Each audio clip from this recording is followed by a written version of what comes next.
Assalamualaikum warahmatullahi wabarakatuh. Semester ini kita ketemu lagi pada pembelajaran kimia dengan media YouTube. Oke. Nah, pembahasan kita pada hari ini adalah mengenai stoikiometri reaksi dan reaksi pembatas. Apa yang dimaksud dengan stoikiometri? Mari kita lihat.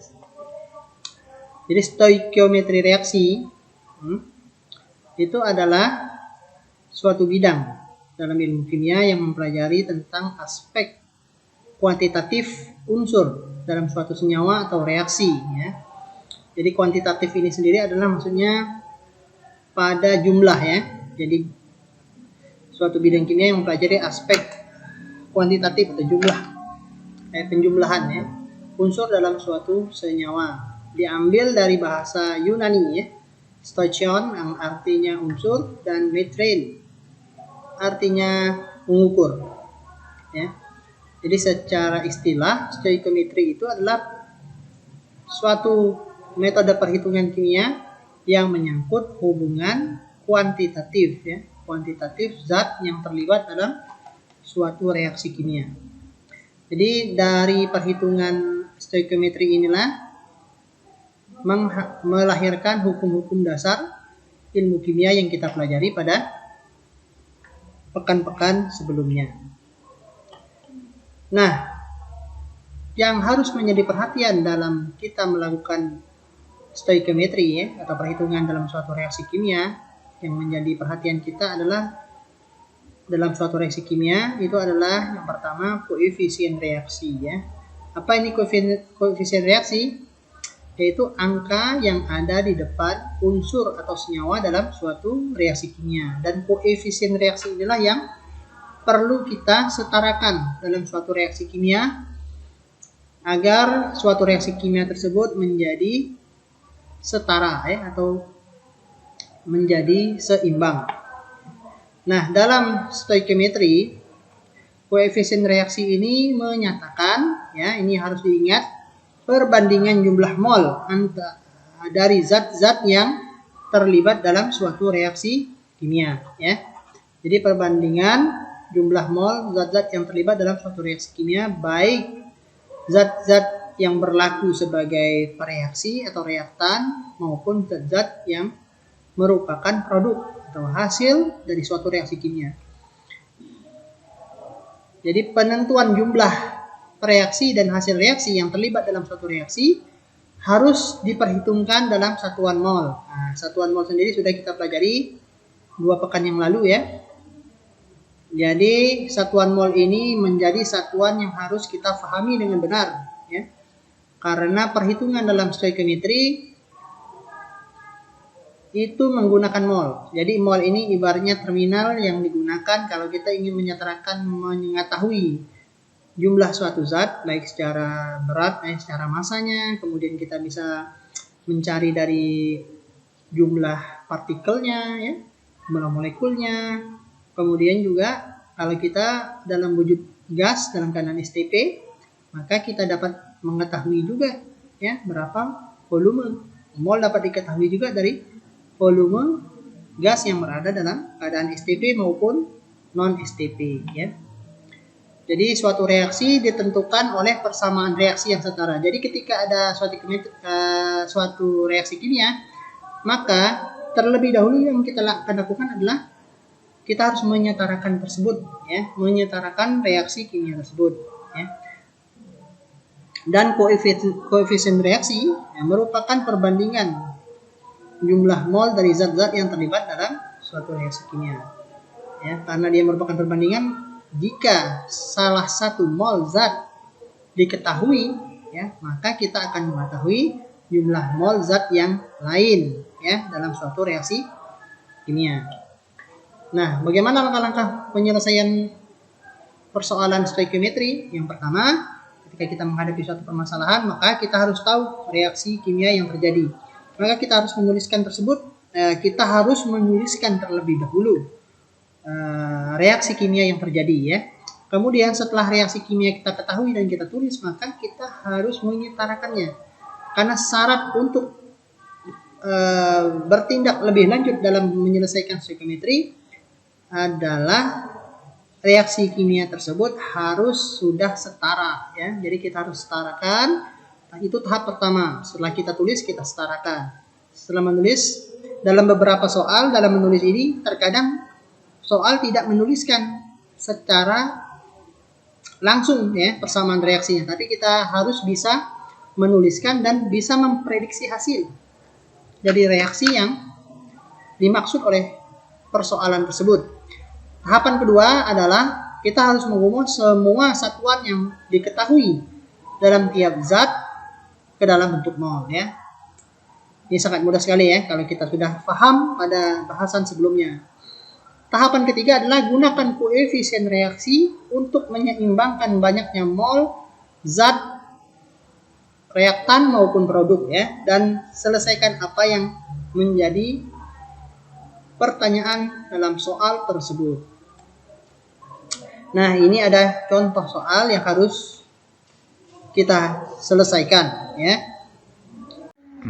Oke, ini ada soal yang kita akan selesaikan. Sini ada aluminium bereaksi dengan asam klorida menghasilkan aluminium klorida dan gas H2. Dan diketahui yang kedua adalah massa aluminiumnya 27 gram. Yang ditanya massa LCl3, produk ya, kemudian volume H2, gas H2 pada keadaan STP, kemudian ini banyak partikel H2 ya, yang merupakan hasil produk. Nah, bagaimana cara menyelesaikannya? Yang pertama kita harus setarakan reaksi ini ya. Jadi kita tulis ulang, aluminium bereaksi dengan asam klorida ya, asam klorida menjadi AlCl3, aluminium klorida dan gas H2. Nah, ini kita setarakan terlebih dahulu ya. Atau kita setarakan reaksi ini. Gimana caranya? Yang pertama apa? Yang pertama itu adalah kita setarakan logamnya. Kita lihat di sini logam ada berapa? Satu, sini ada satu, berarti sudah setara. Kemudian kita setarakan unsur non logam kecuali H dan O. Berarti kita setarakan dulu klor di sini. Klor di sini ada berapa? Satu. Di sini ada 3. Berarti kita taruh 3 koefisien di sini ya. Kemudian apa yang tersisa? Hidrogen. Hidrogen di sebelah kiri ada 3, sini ada 2. Gimana supaya sama? Maka kita beri koefisiennya 3/2 ya. Karena tidak diperkenankan persamaan reaksi itu dalam bentuk pecahan, maka kita harus hilangkan pembilangnya ini ya. Jadi kita kalikan 2. Kalau ini dikalikan 2 artinya reaksinya juga berubah ya, persamaan reaksinya menjadi 2Al ditambah 6HCl menjadi 2AlCl3 dan 3H2. Nah, ini adalah reaksi sudah setara. Kemudian kita harus tahu apa yang diketahui lagi, ini ada massa Al. Nah, massa ini setiap dalam stoikiometri kita harus mencari adalah jumlah mol yang diketahui ya. Dari sini kita bisa mencari jumlah mol dari Al. Bagaimana cara mencarinya? Massa Al per atom relatif dari Al ya. Berapa? 27 gram per Al-nya ada 27 gram per mol ya. Maka mol dari aluminium itu adalah 1 mol. Nah, untuk stoikiometri ya, perbandingan koefisien itu menyatakan perbandingan banyaknya jumlah zat yang bereaksi dalam suatu reaksi kimia ya. Jadi di sini kalau kita langsung mencari yang dijawab ya, yang A, bagaimana massa dari AlCl3 ya. Di sini adalah hasil reaksi, maka kita harus ketahui berapa mol yang dihasilkan dari reaksi tersebut ya. Kita harus cari mol AlCl3 sama dengan koefisien ya. Ini koefisien ini ya, koefisien AlCl3 per koefisien yang diketahui apa? Ini ya, Al dikali mol yang diketahui yaitu mol aluminium. Berapa ini? 2/2 ya kan? dikali mol AL berapa tadi? 1 mol. Jadi berapa ini mol AlCl3 nya? Jadi 1 mol. Nah sekarang kita mencari massa AlCl3 itu sama dengan mol dikalikan dengan mR AlCl3 ya. Molnya ada berapa? Molnya ada 1 kali ya, mol dikali mR AlCl3 itu ini ya, kita mau cari ke sini. mR AlCl3 itu sama dengan Ar aluminium ya ditambah 3 kali ArCl gitu ya. Ini berapa? Ini 27 tambah 3 kali 35,5 ya. Berapa ini? Ini 27 tambah 106,5 ya. Berapa ini jadi? Jadi 133 ya, 0,5 gram per mol. Maka ini 133,5 gram per mol. Jadi berapa? Jadi masanya itu adalah 133,5 gram. Ini untuk jawaban nomor. Nah, yang B di mana B? B itu dengan volume dari gas H2. Maka kita harus tahu mol dari H2 berapa? Molnya adalah koefisien H2 perbandingan ya, koefisien yang diketahui tadi, aluminium dikali mol aluminium. Oke, ini berapa? Di sini 3 per 2 dikali 1 mol. Jadi berapa? 1,5 mol. Nah ini kita mau cari volume pada keadaan STP. Volume pada keadaan STP itu adalah langsung aja dikalikan mol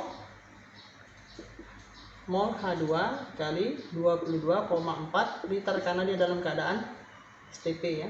Berapa molnya? 1,5 mol kali 22,4 liter per mol ya. Molnya. Jadi 36,6 liter ya. Kemudian kita ke C. C itu adalah banyaknya partikel ya. Tadi kita harus, jadi udah ketahui ya, molnya H2 itu adalah 0,5. Berapa banyaknya partikel, maka mol H2 dikalikan dengan bilangan Avogadro ya. Jadi 1,5 K mol dikalikan dengan 6,02 kali 10 pangkat 23 partikel. Nah, ini akan kita ketemui ini berapa menjadi 1,5 ya. Berarti 9,01 kali 10 pangkat 23 partikel H2. Oke, selesai. Pembatas. Nah, dalam suatu reaksi kimia terkadang kita bisa menemukan ya, ada jumlah hasil reaksi ya, itu sangat bergantung pada jumlah reaksi yang ada ya. Jadi hasil reaksi dalam suatu reaksi kimia itu sangat ditentukan oleh jumlah reaksinya. Nah, terkadang ada jumlah reaksi yang jumlahnya lebih sedikit ya. Sehingga jumlah reaksi yang lebih sedikit ini membatasi reaksi kimia yang terjadi ya. Oke. Jadi reaksi yang habis terlebih dahulu itu disebut sebagai reaksi pembatas, atau dalam istilah Inggrisnya itu adalah limiting reactant ya, reaksi pembatas. Ini kalau kita analogikan seperti kita membuat kue. Jadi bahan yang jumlahnya sedikit menentukan banyaknya jumlah kue yang bisa dibuat. Nah, itu ya. Misalnya dalam satu loyang kita untuk membuat kue diperlukan terigu 500 gram, kemudian gula 200 gram ya. Ketika jumlah didapati, misalnya jumlah terigunya 2 kilo sedangkan jumlah gulanya ya cuman terdapat 400 gram, maka secara terigu kita bisa dapatkan bisa buat 4 kue. Tapi secara bahan gula, nah, itu cuma bisa membuat 2 kue. Jadi yang bisa dibuat kue itu hanya sebanyak 2 karena gula merupakan bahan yang membatasi banyaknya jumlah kue yang bisa dibuat. Nah, inilah yang dimaksud dengan reaksi pembatas ya. Nah, bagaimana langkah-langkah untuk menentukan reaksi pembatas? Yang pertama itu adalah kita tentukan banyaknya jumlah mol yang diketahui ya. Kemudian kita harus menentukan banyak jumlah mol yang diketahui ya di antara reaktan ya. Kemudian tentukan jumlah mol masing-masing zat dibagi dengan koefisien reaksi masing-masing zat. Jadi ketika kita dapat koefisien di sini, maka di langkah sini otomatis itu harus sudah kita setarakan reaksinya. Ya, reaksi kimianya harus sudah setara, baru kita dapatkan koefisien reaksi ya. Kemudian reaksi pembatas adalah reaksi yang hasilnya paling kecil. Nah, otomatis ketika ada reaksi pembatas, maka ada juga reaksi yang berlebih atau reaksi yang tersisa di akhir proses reaksi kimia. Apa saja itu akan kita ketahui dengan membuktikannya melalui perhitungan. Oke. Nah, ini ada contoh soal. Kita akan bahas bersama-sama contoh soal ini pada penjelasan berikut. Nah, kita ke soal berikutnya tentang reaksi pembatas. Sini ada reaksi antara natrium hidroksida, asam sulfat menghasilkan natrium sulfat dan air. Diketahui mol NaOH, natrium hidroksida 1 mol, asam sulfatnya 1 mol. Yang ditanyakan mana reaksi pembatas, mana reaksi tersisa, dan mol natrium sulfat dan air. Nah, setiap menghadapi soal seperti ini, maka yang harus kita lakukan adalah kita harus setarakan reaksinya ya. Jadi kita tuliskan reaksinya, natrium hidroksida reaksi dengan asam sulfat H2SO4 menjadi natrium sulfat Na2SO4 dan H2O air. Nah, bagaimana cara menyetarakannya? Kita lihat sini unsur logam. Logam di sini ada 1, sini ada 2. Ini natrium ya, logam. Jadi mana yang harus kita rubah? Natriumnya 2. Oke. Nah, kemudian kita lihat unsur non logam selain oksigen dan hidrogen, yaitu garam. Garam sini berapa? 1. Di sini 1, telah sama. Kemudian yang mana yang mau kita rubah? Oksigen ya. Oksigen di sini berapa? Ada 4. Oke. Di sini ada berapa? 1, tapi sudah dikalikan 2. Berarti di sini ada 2. Ini ditambah berapa? 6 ya. Di sini ada berapa? Sebelah kanan. Di sini ada 4. Di sini ada 1. Supaya sama-sama 6 gimana caranya? Maka ini kita kalikan 2. Jadi di sini menjadi 2. 6. Oke. Sekarang kita cek hidrogennya. Hidrogennya ada berapa? Di sini ada 2. Di sini sudah dikalikan 2, berarti 2 tambah 2 menjadi 4 hidrogennya. Di sini hidrogennya 4, di sini juga sudah 4. Berarti ini reaksi telah setara. Oke. Jadi ini reaksi telah setara. Nah, sekarang kita mencari ke yang ditanyakan. Nah, kemudian kita ditanyakan ini ada diketahuinya mol NaOH itu 1 mol, kemudian mol H2SO4 juga 1 mol. Nah, ingat ketika menyelesaikan reaksi persamaan reaksi seperti ini ya, reaksi kimia seperti ini, maka kita harus tahu berapa jumlah mol yang terpakai dalam suatu reaksi. Bagaimana cara mencarinya? Kita lihat di sini ya. Maka kita harus mencari mol yang dipakai ketika bereaksi ya. Jadi cara mudahnya adalah kita harus membagikan mol yang dimiliki dengan koefisien reaksinya, ya. Dibagikan dengan koefisien reaksinya. Misalnya mol NaOH, ya, itu 1 mol, tapi dibagi berapa? Dibagi 2 karena koefisiennya 2, ya, menjadi 0,5 atau 0,5 mol, ya, atau setengah mol. Ini dalam satu kali reaksi, ya. Kemudian mol H2SO4, ya. Sini berapa? 1, ya. 1 molnya 1, pembaginya juga koefisiennya juga 1, maka dia 1 mol. Nah, lihat di antara kedua ini mana yang jumlahnya paling kecil, ya, itu adalah reaksi pembatasnya.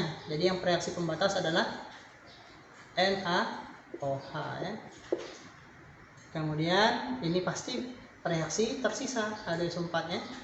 H2SO4 pasti reaksi tersisa, ya. Ini yang pembatas, ya. Nah, bagaimana cara menyelesaikannya untuk menghitung jumlah mol produk, ya? Maka kita langsung menuliskan metode seperti ini, ya. Maka kita tuliskan pada awal reaksi. Di sini ada berapa mol? Ini 1 mol, ya. Kemudian ini juga 1 mol, ya. Di sini belum ada karena belum bereaksi, belum ada molnya, ya. Kemudian pada saat reaksi, ingat yang terpakai itu adalah NaOH karena dia membatasi jumlah yang lain, ya. Jumlah banyaknya zat yang bereaksi yang lain. Maka ketika kita seperti ini bereaksi adalah yang bereaksi tadi, ya. Jadi ini merupakan reaksi pembatas. Jadi patokannya adalah jumlah mol dari natrium hidroksida. Ya, ini yang terpakai adalah 1 mol, ya. Dia habis bereaksi, ya. Nah, pada H2SO4 itu lihat, ya. Ini kita pakai perbandingan, ya. 1 koefisien, ya. Koefisien reaksi NaOH dikali mol reaksi NaOH-nya, 0,5. Jadi dia cuman pada baku bereaksi dia cuman bereaksi 0,5 mol. Sedangkan ini pada saat bereaksi kita lihat ininya 1/2 dikali 0,5, ya. Sama, ya. Ini untuk H2SO4 2/2 dikali 0,5. Ini sama dengan berapa? Ini sama dengan 0,5 mol, ini sama dengan 1 mol. Nah, pada saat akhir reaksi, ya, maka ini lihat reaksi ini habis bereaksi, ya. Ini habis bereaksi, kemudian ini masih sisa berapa? Masih tersisa 0,5 mol. H2SO4-nya masih tersisa 0,5 mol. Berapa mol untuk Na2SO4-nya? Masih terbentuk 0,5 mol. Sedangkan untuk H2O-nya adalah 1 mol, ya. Ini sudah diketahui, ini pertanyaan jawaban nomor C, ya. Ini A, ya, ini B jawabannya. Nah, sebenarnya ini masih bisa diperpanjang soalnya kalau mau, ya. Ini bisa mencari masanya, ya. Bisa harus mencari massa, ya. Atau kita bisa mencari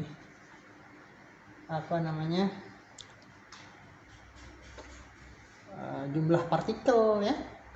Jumlah partikelnya bisa kita cari dan lain sebagainya. Nah, kalau dia dalam bentuk gas, maka bisa juga kita carikan volumenya. Jadi ini masih bisa berkembang lagi soalnya. Oke. Demikianlah pembahasan soal kita hari ini. Semoga bisa dimengerti.